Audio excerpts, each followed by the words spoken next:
ഇന്ന് സൺഡേ ആയതുകൊണ്ട് ഇത്തിരി ലേറ്റ് ആയിട്ടാണ് എണീറ്റത്. എണീറ്റപ്പോഴാണ് അംഗനവാടി ടീച്ചറുടെ മെസ്സേജ് കണ്ടത്. ഉണ്ണിക്ക് ഇന്ന് പോളിയോ കൊടുക്കേണ്ട ദിവസമാണ്. സത്യം പറഞ്ഞാൽ അംഗനവാടി ടീച്ചർ മെസ്സേജ് കണ്ടപ്പോഴാണ് കേട്ടോ അത് ഓർത്തത്, അല്ലെങ്കിൽ മറന്നു പോയേനെ. അപ്പോൾ അതേ തിക്കും തിരക്കിട്ട പണിയിലാണ്. വേഗം തന്നെ പണികളൊക്കെ ഒതുക്കിയിട്ട് അവളെയും കൊണ്ട് പോളിയോ കൊടുക്കാൻ പോകാമെന്ന് വിചാരിച്ചു. അപ്പോൾ അതേ അരിക്ക് വെള്ളം വെച്ചിട്ടുണ്ട്, അങ്ങനെ അരി അടുപ്പത്തിട്ടിട്ടുണ്ട്.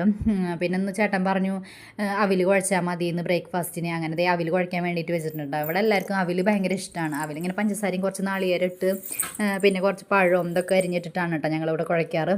പിന്നെ ദേ ഇന്നലെ നൈറ്റ് നമുക്ക് മീൻ കിട്ടിയിട്ടുണ്ടായിരുന്നു. നല്ല ഫ്രഷ് മീനാണ്, അയില മീനാണ് കിട്ടിയത് ഇന്നലെ.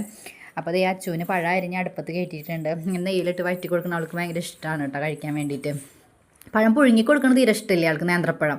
അപ്പോൾ എങ്ങനെയെങ്കിലും തീറ്റിക്കണ്ടെന്ന് വെച്ചിട്ട് ഇങ്ങനെയാണ് ഇപ്പോൾ ഞാൻ ചെയ്യാറ്. അപ്പോൾ ഇത് ആൾക്ക് ഭയങ്കര ഇഷ്ടമാണ്. അപ്പോൾ അതേ അരിയൊക്കെ തിളച്ച് ഏകദേശം അരി തിളച്ച് തുടങ്ങിയിട്ടുണ്ട്. ഇവിടെ അവിൽ ഭയങ്കര ഇഷ്ടമാണ് കഴിക്കാൻ വേണ്ടിയിട്ട്. നിങ്ങളൊന്ന് ട്രൈ ചെയ്ത് നോക്കും, നല്ല ടേസ്റ്റാണ് കേട്ടോ അത് കഴിക്കാൻ വേണ്ടിയിട്ട്. ഇവിടെ എല്ലാവർക്കും ഭയങ്കര ഇഷ്ടമാണിത്. പിന്നെ കുറച്ച് നട്ട്സും കാര്യങ്ങളൊക്കെ ഞാൻ ഇടുന്നുണ്ട്. ഇതിൽ അണ്ടിപ്പരിപ്പ് ഉണ്ടായിരുന്നു, പിന്നെ ഇവിടെ കപ്പലണ്ടിയും ഒക്കെ ഉണ്ടായിരുന്നു. അച്ചുവിന് തിന്നാൻ മേടിച്ചിട്ടേ കുറച്ച് ഐറ്റംസ് ഒക്കെ ഇരിക്കുന്നുണ്ട്. അപ്പോൾ അതൊക്കെ അതിൽ ഇട്ടിട്ടുണ്ടായിരുന്നു. അപ്പോൾ അംഗനവാടി ഇവിടെ അടുത്ത് തന്നെയാണ്. പക്ഷേ ഇനിയിപ്പോൾ മഴക്കാലമല്ലേ, എപ്പോഴാണ് മഴ പെയ്യാന്നറിയില്ല. അപ്പോൾ ഇത്തിരി നേരത്തെ തന്നെ പോകാമെന്ന് വിചാരിച്ചു. കുറച്ചങ്ങോട്ട് നടക്കാനുണ്ട്. അപ്പോൾ വേഗം തന്നെ പണിയൊക്കെ ഒതുക്കാമെന്ന് വിചാരിച്ചു. അച്ചു എണീറ്റിട്ടുണ്ടായിരുന്നു കേട്ടോ. അച്ചു എണീറ്റിട്ട് ഇവിടെ ഇങ്ങനെ നടക്കുന്നുണ്ട് അടുക്കളയിൽ. എൻ്റെ ഒപ്പം തന്നെ ഉണ്ട് ആൾ. എൻ്റെ പിന്നാലെ ഇങ്ങനെ കിടന്ന് നടക്കുന്നുണ്ട്. പിള്ളേരൊക്കെ അങ്ങനെ തന്നെയാണല്ലോ അല്ലേ, ചെറുപ്പത്തിൽ അമ്മമാരുടെ പിന്നാലെ ഇങ്ങനെ കിടന്ന് നടക്കുമല്ലോ. എപ്പോഴും എൻ്റെ പിന്നാലെ കേട്ടോ അവൾ. ഇപ്പോൾ ദേ അച്ഛൻ്റെ അടുത്തേക്ക് പോയിട്ടുണ്ട്. അച്ഛൻ പുറത്തവിടെ എന്തോ ചെയ്യുന്നുണ്ട് വരാന്തയിൽ. അപ്പോൾ ഇപ്പോൾ അച്ഛൻ്റെ അടുത്തേക്ക് പോയിട്ടുണ്ട് അവൾ. അപ്പോഴേക്കും ഞാൻ എൻ്റെ പണിയൊക്കെ വേഗം ഒതുക്കാമെന്ന് വിചാരിച്ചു.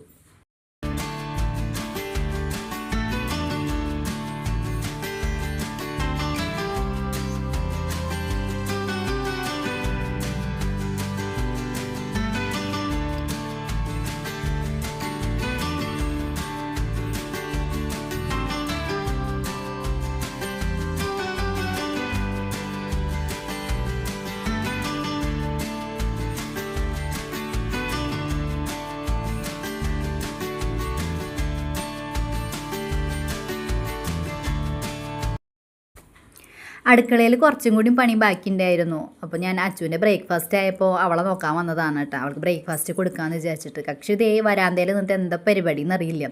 അപ്പോൾ അവിലായപ്പോൾ അവരിൽ നിന്നും കുറച്ച് കൊടുക്കാമെന്ന് വിചാരിച്ചു അവൾക്ക്. അപ്പോൾ ദേ അവൾ ചേരുമൊക്കെ ഇരുന്ന് പ്ലേറ്റൊക്കെ എടുത്ത് വെച്ച് ഒറ്റയ്ക്ക് കഴിക്കുകയാണ് കേട്ടോ. അപ്പോൾ കുറച്ച് ദിവസം ആയിട്ടുള്ളൂ കേട്ടോ ഞാനിങ്ങനെ അവൾക്ക് ഒറ്റയ്ക്ക് ഫുഡ് കൊടുക്കാൻ തുടങ്ങിയിട്ട്.